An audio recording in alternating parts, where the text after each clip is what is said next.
Le 7 joue un rôle très important dans les Écritures. Et le 7 ne se comprend que par rapport à l'astrologie. À une certaine astrologie d'une certaine époque, d'ailleurs. Celle où on avait décidé qu'il y avait le Soleil, la Lune, plus 5 planètes, Mercure, Vénus, Mars, Jupiter et Saturne. C'est ça qui a abouti aussi aux 7 jours de la semaine, même si on peut diviser aussi par 4 les 28 jours de la semaine, en disant oui, première nouvelle lune, nana, pleine lune, et tout ça, c'est division par 4, tout simplement. Ça n'existe pas en soi. On va trouver des repères, c'est tout. Et le 4, le 4, c'est aussi une notion astrologique très importante. Ce sont les 4 étoiles fixes royales. Donc d'un côté, il y a le monde des planètes, le monde des étoiles. Et l'astrologie, c'est la combinatoire entre planètes et étoiles. C'est devenu le mot aspect. Un aspect en astrologie, pour moi, combine la planète qui bouge et l'étoile qui est fixe. Et donc ça crée des cycles. La planète revient régulièrement, périodiquement, au même endroit, à la même étoile. Alors, par exemple, on parle dans le livre de Daniel de 70 septénaires, je crois. Et ça donne à 490 ans, et ça joue un rôle important. 49. 49, c'est 7 fois 7. Et donc il est vraiment grand temps que les Juifs reviennent à l'astrologie. Alors qu'on leur explique que non, l'astrologie, c'est pas fait pour eux. J'ai expliqué pourquoi tout ça était des lectures dévoyées. Que ce soit dans Ésaïe ou que ce soit dans le Deutéronome, il n'y a pas du tout de condamnation de l'astrologie.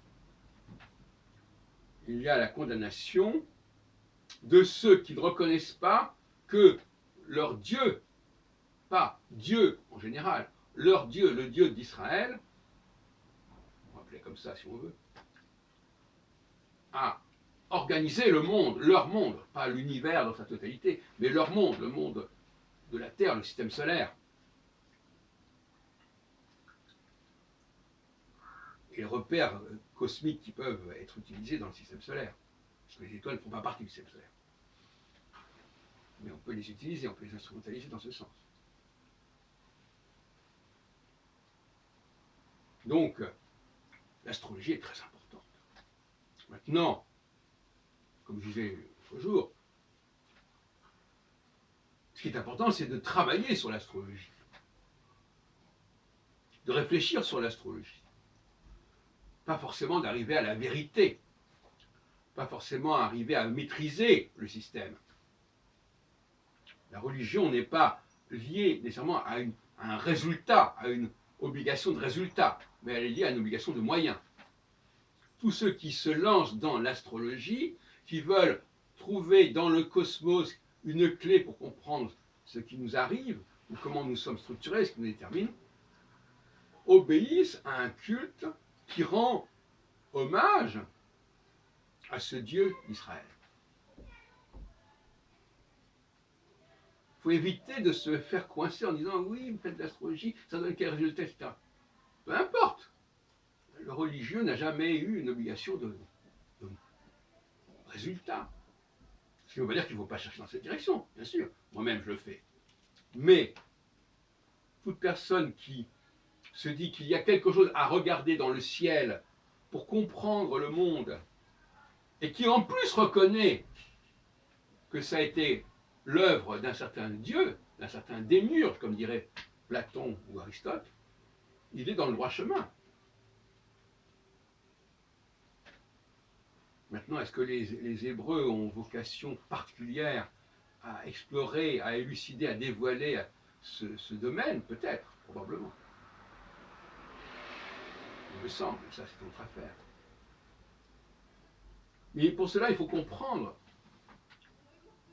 que le démiurge dont je parle, ce n'est pas le Dieu des philosophes, ce n'est pas le Dieu des bouddhistes, c'est un Dieu, écoutez, je disais, c'est même pas un Dieu, c'est nous qui en avons fait un Dieu.